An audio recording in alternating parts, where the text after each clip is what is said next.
યુવા મહોત્સવ દરમિયાન એબીવીપીના સભ્ય અને જર્નાલિઝમમાં અભ્યાસ કરતા વિદ્યાર્થીએ નેતા બનવાના ચક્કરમાં યુનિવર્સિટી પરિસરમાં ખાલી દારૂની બોટલો મૂકી યુનિવર્સિટીને ખોટી રીતે બદનામ કરવાનો પ્રયાસ કર્યો હતો। વીસીની ઓફિસ બહાર એનએસયુઆઈ દ્વારા વિરોધ કરવામાં આવ્યો હતો। વીર નર્મદ દક્ષિણ ગુજરાત યુનિવર્સિટીના શૈક્ષણિક પરિસરમાં દારૂની ખાલી બોટલો રાખી યુનિવર્સિટીની પ્રતિષ્ઠાને ઝાંખપ પહોંચાડવાનો પ્રયાસ કરનાર વિજય નારણ કટારિયાનો કિસ્સો સમગ્ર પરિસરમાં ચર્ચાનો વિષય બન્યો છે। માસ કોમ્યુનિકેશન વિભાગના આ વિદ્યાર્થીએ શિસ્ત વિરોધી કૃત્ય કર્યું હતું, જે બાદ યુનિવર્સિટી દ્વારા તેના પ્રવેશ પર સંપૂર્ણપણે પ્રતિબંધ મૂકવામાં આવ્યો છે। વિજય કટારિયા પીજી ડિપ્લોમા ઇન જર્નાલિઝમના વિદ્યાર્થી અને એબીવીપીના સભ્ય યુવા મહોત્સવ દરમિયાન પોતાની એક્ટિવા પર દારૂની ખાલી બોટલો લઈને ડાઇનિંગ હોલ તરફ જતા નજરે ચડ્યો હતો।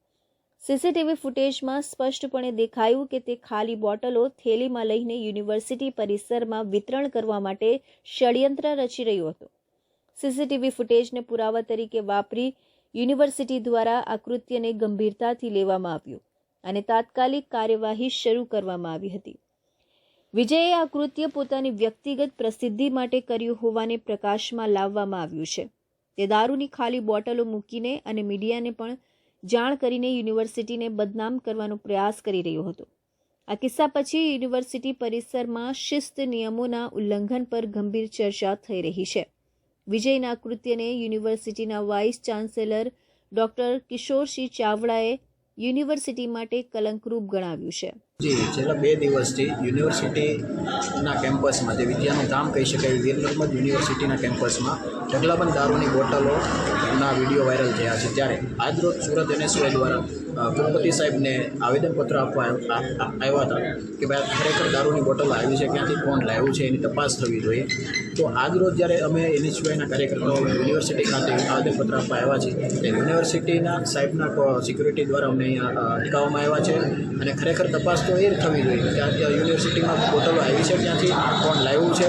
આખી યુનિવર્સિટીમાં ઢગલાબંધ કેમેરાઓ છે, એક ખૂણે કેમેરા મૂકેલા છે, તો ખરેખર તપાસ તો એ જ થવી જોઈએ કે ક્યાંથી આવી છે। અને યુનિવર્સિટીના કુલપતિ સાહેબનું ગઈકાલે નિવેદન એવું આવ્યું છે કે એસએમસી જે કચરો ઉપાડવાની ગાડીઓ અહીંયા આવે છે એ એસએમસીના કર્મચારીઓ અહીંયા દારૂની બોટલો ઠાલવીને ગયા છે।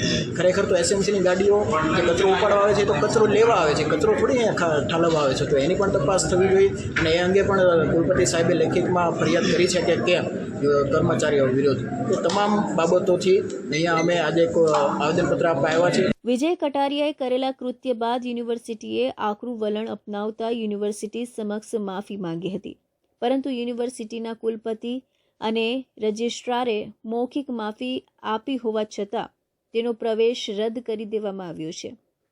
યુનિવર્સિટીના વાઇસ ચાન્સેલરે સ્પષ્ટતા કરી છે કે વિજય કટારિયા હવે ભવિષ્યમાં યુનિવર્સિટીના કોઈ પણ અભ્યાસક્રમ માટે યોગ્ય ગણાશે નહીં। આવા શિસ્તભંગ કિસ્સાઓ માટે શૂન્ય સહનશીલતાની